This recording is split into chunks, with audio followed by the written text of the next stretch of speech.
Alrighty. So, yeah, nice to see everybody. I hope you guys are doing okay. So today, I'm gonna tell you right now. Today, we are talking about one of my absolute favorite philosophical puzzles ever. It is so dumb, but I love it. And also, just to spoil it, the answer to this is there is no good answer. Everybody's answer sucks, which is also why it's so much fun. So what I want to talk to you today is about negative existentials. We've talked about this a few times already. In fact, we raised it as a potential issue for a kind of million view of proper names. And what we're going to try and do today is just focus on what the problem of negative existentials is, why it's a problem, why it seems to be a problem, and we'll talk about three kind of families of answers. Two of them are explicitly discussed in the Cartwright paper that hopefully everybody read. I'm sure everybody read, right? Definitely read. Yeah. So two of them are explicitly discussed by Cartwright. This is a kind of inflationist and deflationist approaches. We'll talk more about what those are. And then I want to talk to you about a family of moves that have really kind of arisen in the last, let's say, 20 or 30 years as an attempt to try and explain away what's going on here. And these we'll call implicit modifier answers. I'll give you two versions of it, and we'll talk a little bit about how those work. And with each case, what we're going to try and do is present the potential response, the potential move, the answer, talk about why it might be a good move, and then raise some problems with it. And we'll finish up by, to make a very good joke, talking about how there is no solution to this problem of negative existentials, which is, again, a hilarious joke. That's the plan. Before we get properly going, one thing to ask is, how do we want to structure the session? Do we want to just push through and early? Do we want to go for a bit and break? Can we just look how it goes? I think that's fine with me. And at the point where we can have a break, just decide how long the break is going to be. I think that sounds good. Always just good to ask. So that's going to be the trick. Hi, come on in. So that's going to be the plan. I want to get clear on what exactly the problem is. So what is the issue about negative existentials, or at least what it's purported to be? And then we'll talk about these three families of answers, and then we'll all go home happy. All right. So let's talk about the basic problem. First things first is just to say what negative existentials are. Negative existentials are claims or assertions that deny the existence of something or things.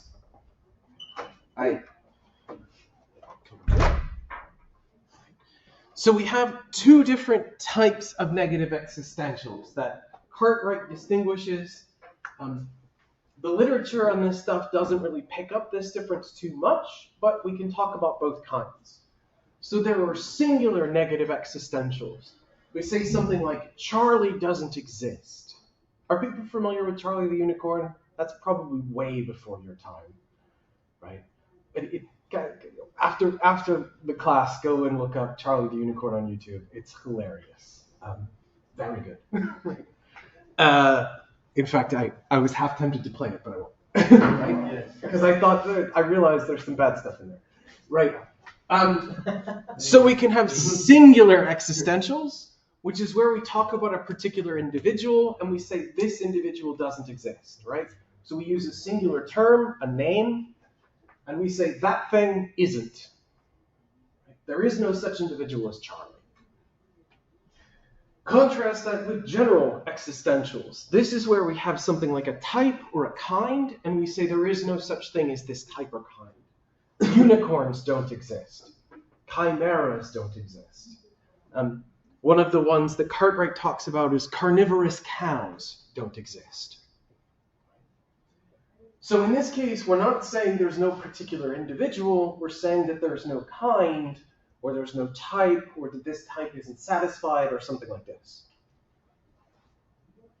No, one way we can kind of cash these out is, again, by thinking about this sort of term that we're discussing. In our top one, we have a singular term, hence why it's a singular negative existential. In our bottom one, we have a general term, and it's a general negative existential. Now, for our discussion, I'm going to mostly talk about the singular ones, but everything that we're going to say can be reread in terms of the general as well. Okay? So maybe this is something we can kind of come back to as we discuss. Most of the literature focuses on the singular negative existential, so that's what we're going to talk about. But again, everything I think we say can be translated mutatis mutandis to the general ones too. So, why are negative existentials weird? Well, it seems like some of them are true. Charlie doesn't exist. Holmes doesn't exist. My sister doesn't exist because I'm an only child. Right? So, these look true. The problem is that once we think about the semantics of negative existentials, it looks like they're either meaningless or they're all false. So either they're going to be meaningless because the thing they're apparently about doesn't exist, or they're false because the thing that they say don't exist must exist after all. So I'll read you Cartwright's little description of the puzzle, and then we can kind of go from there. So Cartwright says, to deny the existence of something, we must indicate what it is, the existence of which is denied. And this requires that unicorns be referred to or mentioned. The negative existential must be about them. No, it doesn't have to be about unicorns. It could be about Charlie. It could be about anything you like. Right? But things which do not exist can't be referred to or mentioned. No statement can be about them. So the apparently true negative existential is thus either false, because the thing is there, or is not really a statement at all, because it's not about anything. It just simply fails to be about anything. So every negative existential claim, be it general or singular, according to the puzzle, is either going to be false because the thing has to be there, or it's meaningless because there is no thing. In which case, well, it can't be about that thing. So here's Cartwright's formulation of the argument. So S is some negative existential that's purportedly about A, right? So A could be Charlie, and S could be Charlie doesn't exist. Right? So premise 1, negative existential S is about A. It seems like Charlie doesn't exist is about Charlie. Prima facie plausible. Right? Second premise, if S is about A, then there is such a thing as A. After all, it stands in this aboutness relation to S. So it should be there. So 3, if there is such a thing as A, well, then there is such a thing as A. So the negative existential is false. A is, so any claim that says A is not must be false. So S is false. So this is kind of Cartwright's formulation of the argument. And before we go pressing on, pause. I mean, what do we think, prima facie, before we even talk about any answers or anything? Do we kind of see the structure of the argument here?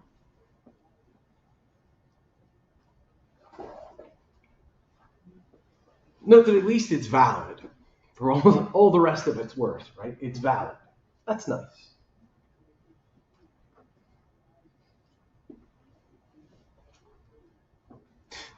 Now, I think there's a couple things to say about the premises. Again, before we move on. Let's take our first one. So our first one actually is pretty substantive. But if we think about claims like Charlie doesn't exist, or my sister doesn't exist, if you would ask what these are about, it's very plausible to say, well, the first one's about Charlie. The second one is about my non-existent sister. Again, we can kind of get the feel for that. The second one's actually pretty substantive too. Right? If S is about A, then there must be such a thing as A. Right? Now, why might we think that? Why might we think that if some claim is about A, then A has to be around. I think we can, yeah. Yeah, I really don't see any way in which that's the case. So we might think about it two ways. One of them has to do with the semantics, and one of them has to do with something like the metaphysics. So here's the semantic side. Semantic side says, if there is no such thing as A, then what the hell am I talking about when I use the name A? If there isn't anything, then my use of A looks meaningless.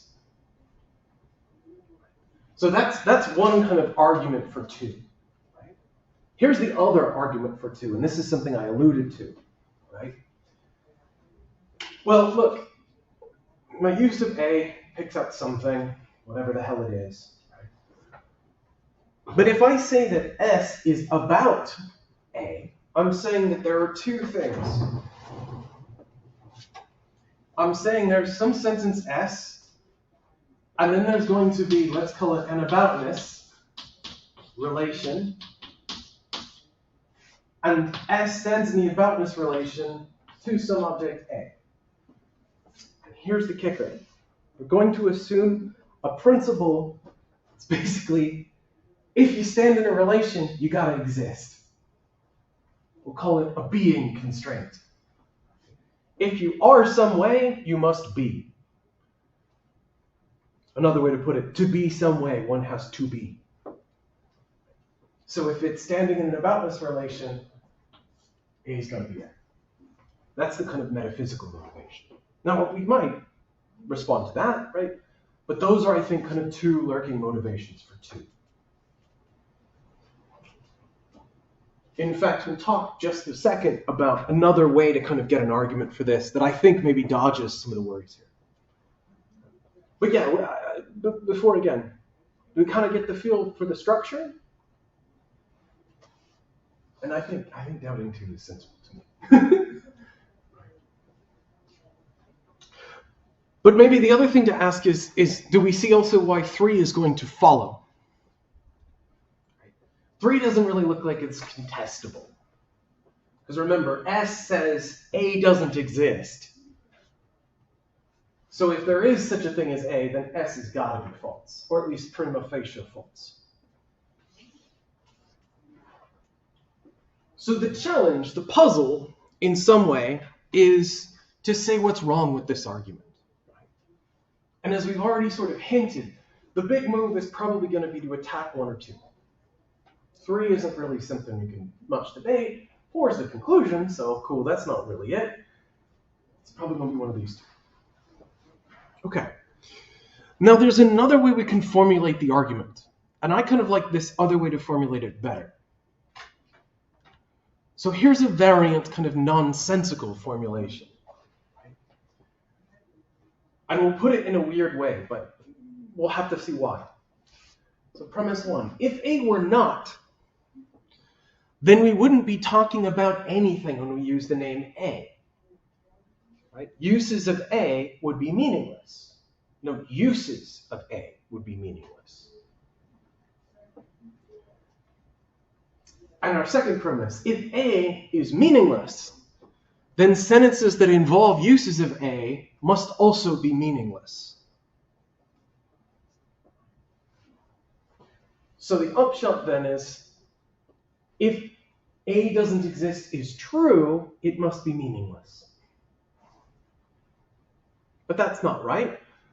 Can't be true if it's meaningless. It doesn't even say anything. It's basically the same as going, right? That's neither true nor false. I didn't say anything. Yeah.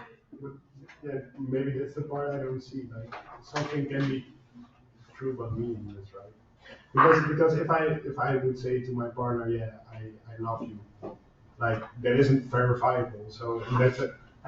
But it does have meaning. But on the other hand, also like you can say certain shit that doesn't have meaning but still is true to you, right? Or the other way around, which is not true but meaningful. So the other way around isn't a problem, right? What we're worried about is whether there could be something that's meaningless but have a truth value. And the thought here is, And the reason why we go with something like this is if it doesn't have any meaning, it doesn't express a proposition. It doesn't express something that we can say is definitely true or definitely false. And we can step away from anything about verification here. Verification is one way to cash out when something's going to be possibly true or possibly false. It's not the only way. All we're concerned with is, does it even express something that's truth evaluable? Is it even apt for truth? And the thought is, if I just go something like blah, blah, blah, right? I haven't even expressed something that's truth apt. Another way to come at it. Let's think back to something we talked about way back in the very first lecture. And I did some distinguishing between different kinds of sentences. Right? So we talked about like acitoric sentences, sentences that express something. Contrast that with questions. Does it make sense to say that, oh, is this coffee? Is that question true or false? It's not in the realm of truth aptness. So we might think there's a parallel thought here, right? Questions obviously have meaning, no problem. But if we just have the blah, blah, blah, right, that doesn't have meaning, and it's because it doesn't have meaning that it fails to be truth apt. That's the kind of working thought here. Now we might move around that, but the notion of truth we're playing with is one that I think pretty much everyone's going to take it as given, almost everyone's going to take it as given, that meaningfulness is a necessary condition for truth aptness. So, again, this version of the puzzle, it tells us, right, if A doesn't exist, if A was not, then any use of A must fail. But if any use of A must fail, then my use of it when I say A doesn't exist must fail. So I'm basically saying it doesn't exist, which doesn't say anything. It doesn't convey a proposition. It's closer to my question than it is to actually asserting something. So Quine jokingly called this the doctrine of Plato's beard. So this is from On What There Is. Quine says, non-being must in some sense be, otherwise, what is it that there is not? This tangled doctrine might be nicknamed Plato's beard. Historically, it's proved tough, frequently dulling the edge of Occam's razor. I assume, does everyone know Occam's razor? What we mean by that? Again, the kind of, let's prefer the simplest explanation. When it comes to things like this, what we're going to do is prefer the simpler ontology, right? Fewer things is better than more. That's the lurking thought. Again, we might disagree, but that's Quine's initial move here. So I see these two puzzles, to go back to Cartwright's formulation for a second. Cartwright formulates it as it has to be false. This one formulates it as it has to be meaningless. If you remember the opening quote, to go back 2 slides, Cartwright says either it's one or the other. So what we basically have are the two horns of the dilemma. Either the thing exists, in which case beautiful, or the thing really doesn't exist, in which case the term is meaningless and the expression is meaningless. The claim doesn't even get off the ground. We need both to get us to both. Okay. So, again, weird little puzzle. Yeah? Couldn't you just say that A exists as a semantic concept and that the negative existential talks about some other type of being? Good. That's what we're going to talk about in just a second. Okay? So, again, we see the puzzle. What we kind of have to do is block these somehow. Reject one of Cartwright's 1 or 2, or reject these ones 1 or 2. Gonna have to make either one of those moves. Could do both. We'll just sort of see. So, just to put it out there, there have been a lot of attempts to answer these. the first kind of family, and actually probably traditionally the longest running approach to these, Cartwright calls inflationism. We'll see why it's inflationist in just a second. It's kind of related to what you were suggesting.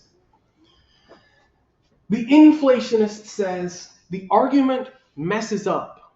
It goes wrong because it equivocates in two different senses of is. There's a sense of is that's substantive, and then there's a sense of is that's thinner. And I think this is kind of close to what you were after with this, something like it's a semantic entity. So the original formulation of this, or one of the original formulations of this, comes from Alexis Meinong, who was actually a kind of philosopher of mind, a philosopher of perception, but he built off, and what he was really interested in were questions about what's going on when people think about some objects. So I have a mental image of something. What's the relationship between my mental image and that thing? And obviously, Meinong's kind of interest there quickly spins to this stuff, because we can definitely have thoughts about stuff that doesn't exist.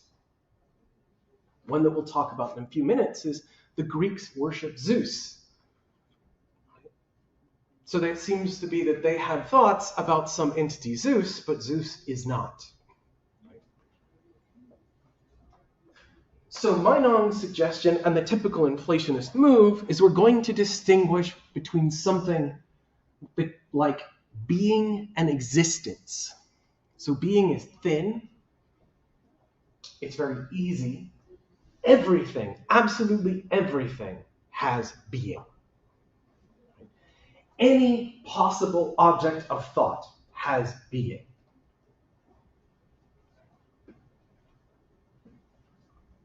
Existence, on the other hand, is hefty. Plenty of things will have being, not all exist. To exist is to do something more substantive than merely be. So to give you some examples, right? Charlie, the unicorn we were talking about earlier. Charlie has being, but lacks existence. Contrast this with Miguel. I assume that all of you guys know Miguel. Miguel has both being and existence. In fact, all of us have both being and existence. Notably, nothing lacks being but has existence. This is the kind of minimum bar. Being is the minimum bar. Existence is the luxury package. Exactly how to characterize the difference between these two will depend on your various metaphysical views. That's really beyond our focus. All that matters is we can tell the difference between the two options. Being is thin, existence is more substantive. Now, how does this help? Well, once we have the distinction between being and existence, to say A isn't, or to have a negative existential about A, we can now read it two ways. We can read it as saying A lacks being. And note, this will be false if A is meaningful. And it will be false because absolutely everything, every possible object of thought has being. So if this is meaningful, it's false. If it's meaningless, cool. Interesting question is whether it could ever be meaningless. Because arguably, as soon as you express this, A becomes an object of thought, so it must have being after all. We'll come back to that in a moment. So if you read A isn't as A lacks being, cool. False. If we read it as A lacks existence, well, that's up for grabs. It could be true, it could be false, depending on whether A went in for the deluxe package or not. If we plug in Miguel, well, then it's false. Miguel has both being and existence. If we plug in Charlie, then it's true.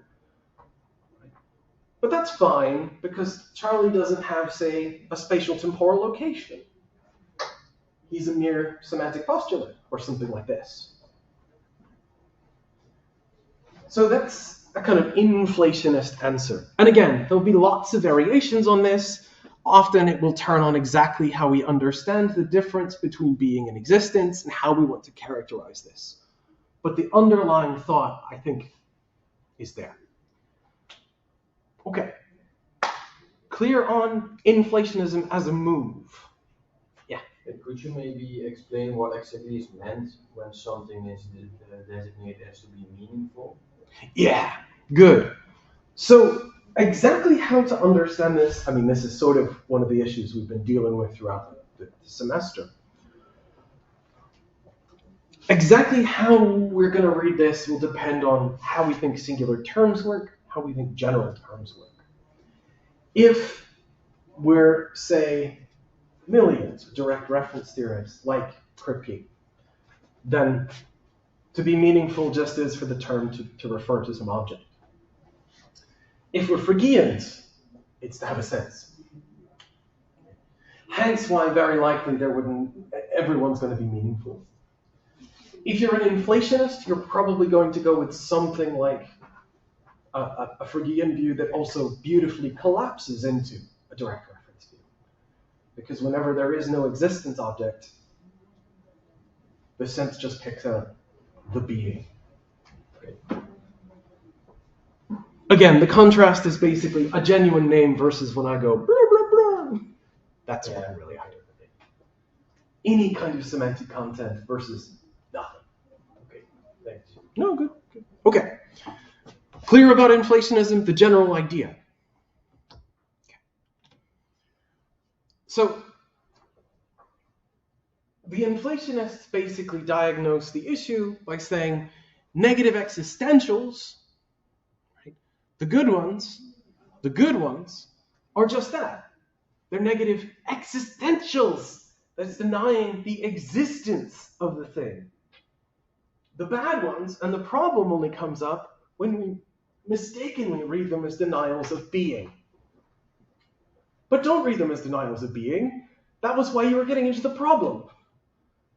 You misunderstood, you failed to make a distinction between being and existence. If you read them as about being, well, then everything Cartwright said goes through. But if you read them as denials of existence, beautiful, we can have them be true or false and it's fine. It's worth knowing there's a bunch of contemporary inflationists. I mentioned Meinong. Again, arguably this tradition probably has its not necessarily its genesis, but certainly its strongest explication in the work of Meinong. But more recent people include Terence Parsons, who recently passed away, unfortunately, Richard Routley, Graham Priest, who's there at the top, and Franz Berto, who used to be over at UVA, but has now moved to where is he? St. Andrews. So Priest and Berto both are really interested in this idea of kind of reviving a form of Meinongianism, a form of inflationism. So why is it called inflationism? Right? What's the inflation? What are we inflating? What do we think? The realm of being? Yeah, right? We're massively inflating our ontology. We're saying, all right, whenever you use a term, okay, there's an object for that thing. Right? So what we're effectively doing is we're paying for our semantic issue in the coin of ontology. Postulate more entities, and those entities will do the job to solve our semantic problem. So this kind of highlights some objections to inflationism. Again, I put these in very vague terms because exactly how we formulate the specifics, different points will come through, but something like these three always comes through. The first one is one that Cartwright himself identifies, which is that there's a sense of lingering mystery. As he puts it, the result is to dispel a paradox by substituting for it a mystery. What the hell is the difference between being and existence? What the hell does it mean to exist in this case? What the hell does it mean to have being? Explain to me your weird metaphysics, my dude. again, that's not so much a challenge, just as like, what? Two more interesting objections. There's an overpopulation problem, or maybe we won't think of it as a problem, but like every possible thing that can be an object of thought is.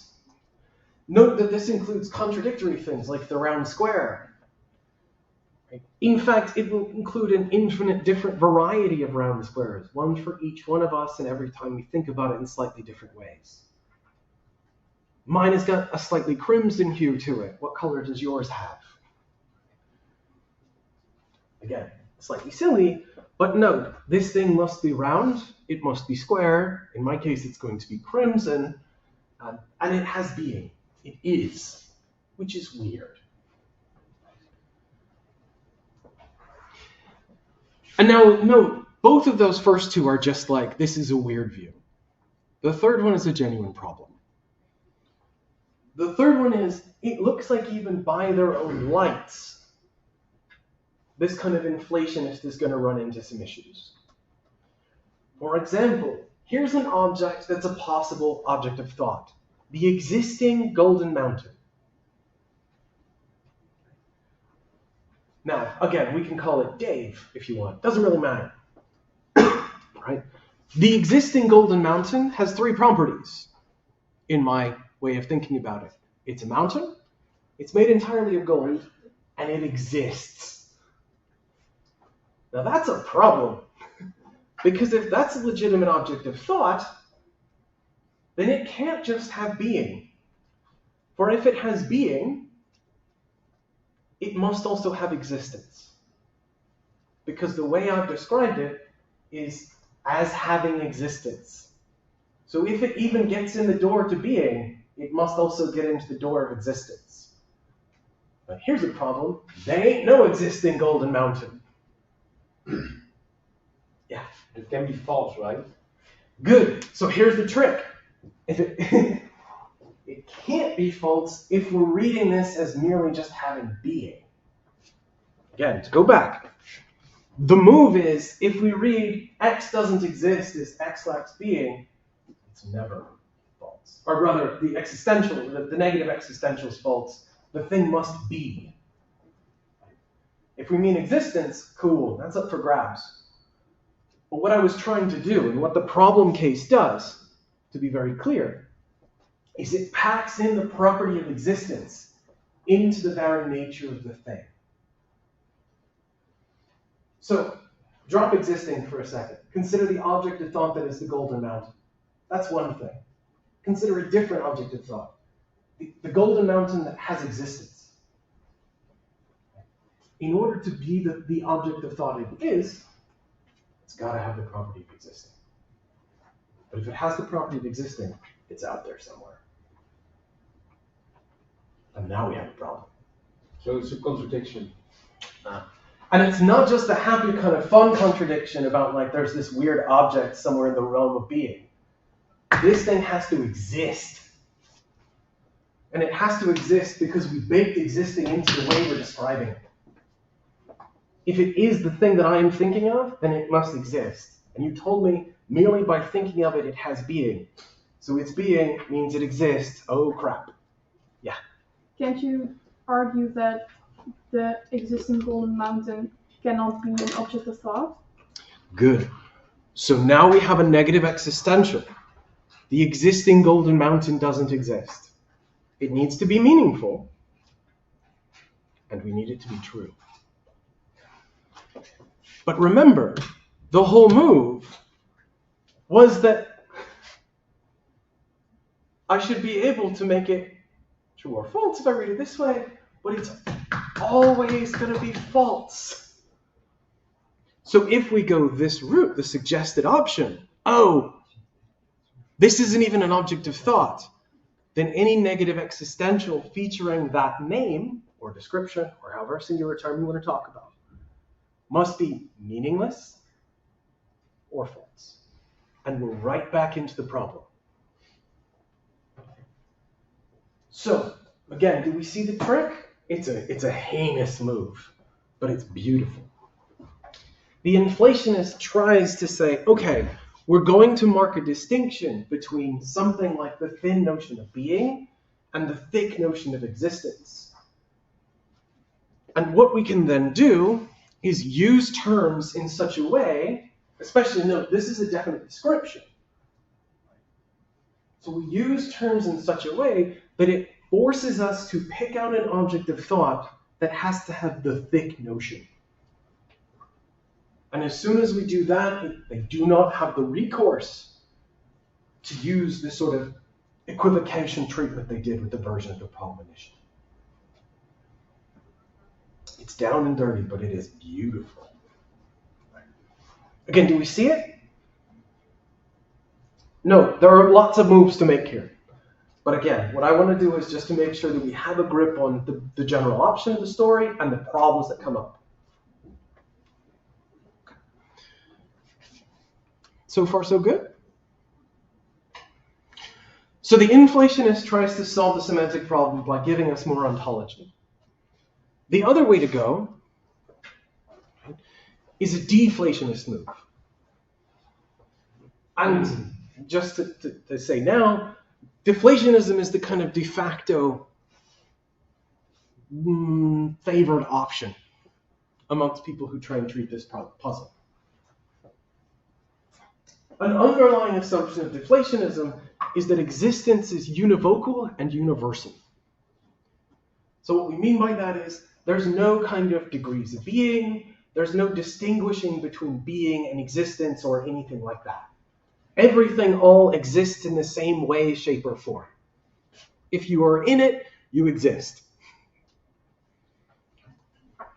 So in that sense, a core part of deflationism is to reject that sort of split move the inflationist uses. Instead of using that, our deflationist is going to effectively deny premise 1 of Cartwright's formulation. That is, they're going to say that negative existentials aren't about the things that they are denying the existence of. Instead, they're about something else. So to go back a couple slides to Cartwright's formulation again, right? They're denying premise 1. And similarly, they're going to deny premise 1 here.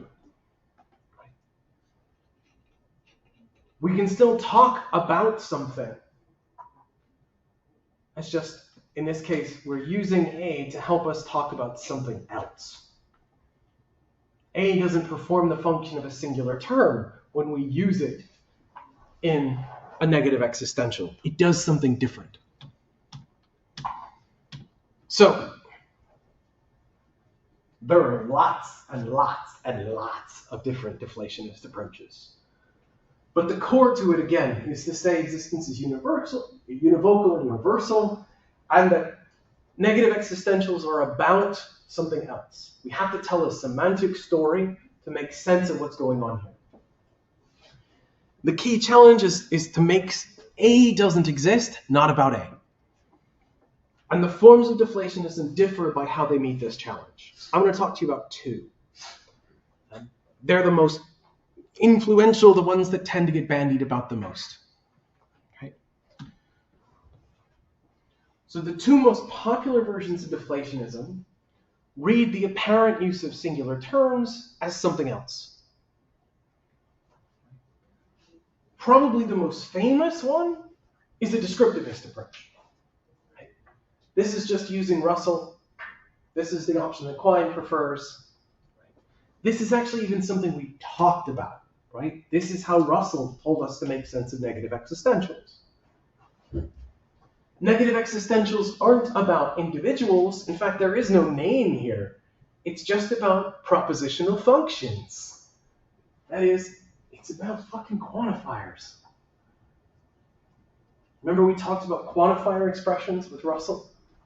Turn singular terms, names, into definite descriptions. That's the suggestion.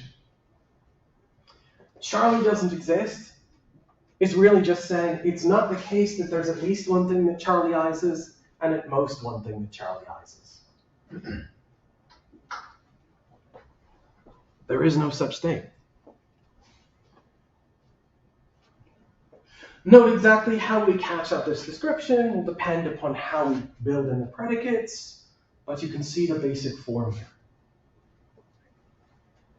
So this is wonderful because we don't have to have an object it is about.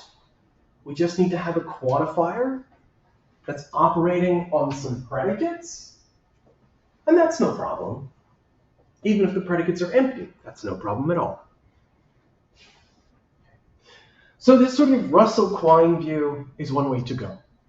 On this account, the negative existentials can be meaningful, they can be true or false, and it will all depend on whether there are things that satisfy this description. Lovely. The other option is a metalinguistic one.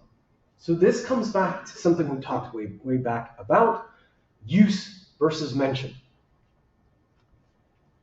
And the metalinguistic story is that negative existentials aren't using the term, strictly speaking.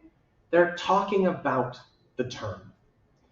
If I say Charlie doesn't exist, what I'm actually telling you is that Charlie is an empty name. Charlie doesn't refer, doesn't denote.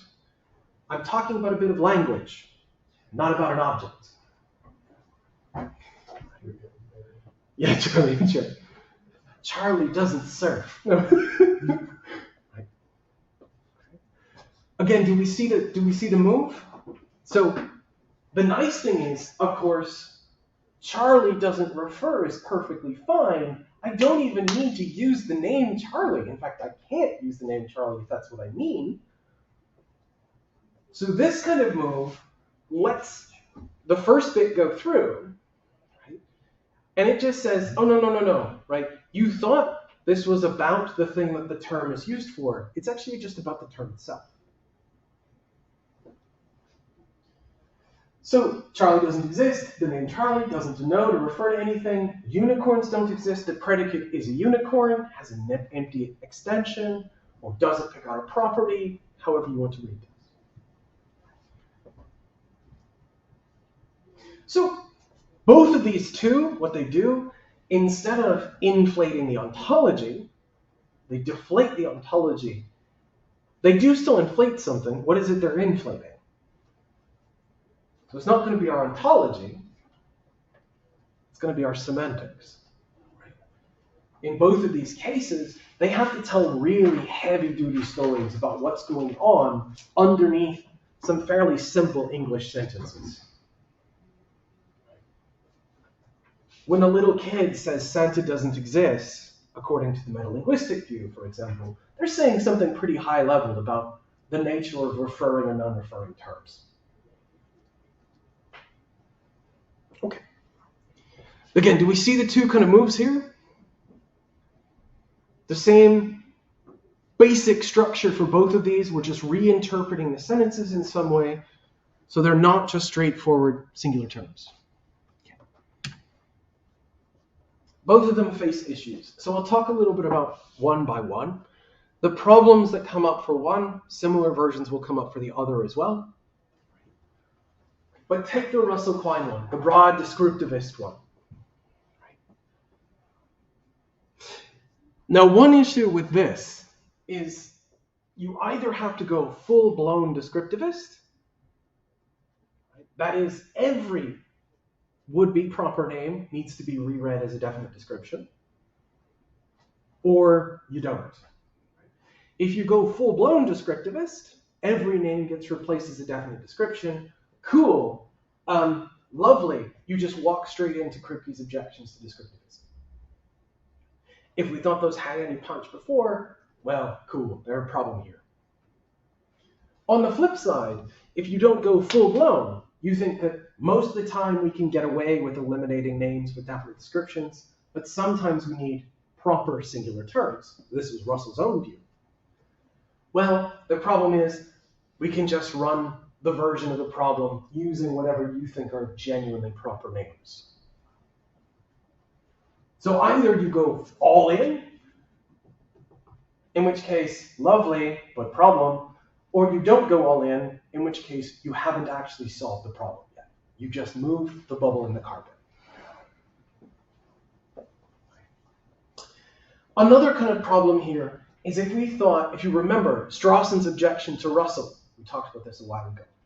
If we thought Strawson's objection about presupposition had any bite before, well, it comes real back hard now. And that will just throw us back into the problem. The last one was probably the worst one for the descriptivist. Or at least on the face of it, it's very hard to make sense of. So I'll use the example from Cartwright, but we can talk about other ones. Right? Cartwright says, look, sometimes claims featuring empty terms seem to be true. So his example was, contrast dragons don't exist with dragons don't have fur.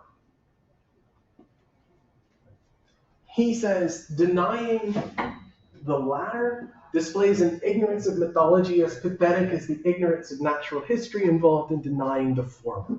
That is, if you think this is false, you're an idiot, according to Cartwright. Bit harsh.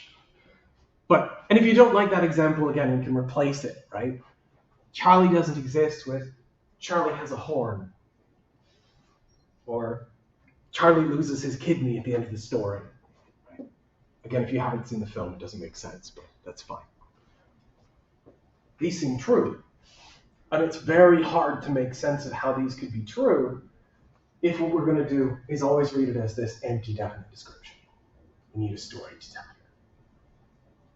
So, the descriptivist view, some moves, but some problems.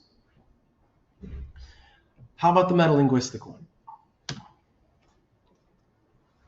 So the metalinguistic one has a bunch of problems. Here's two. The first one is, this is often called the problem of two analyses.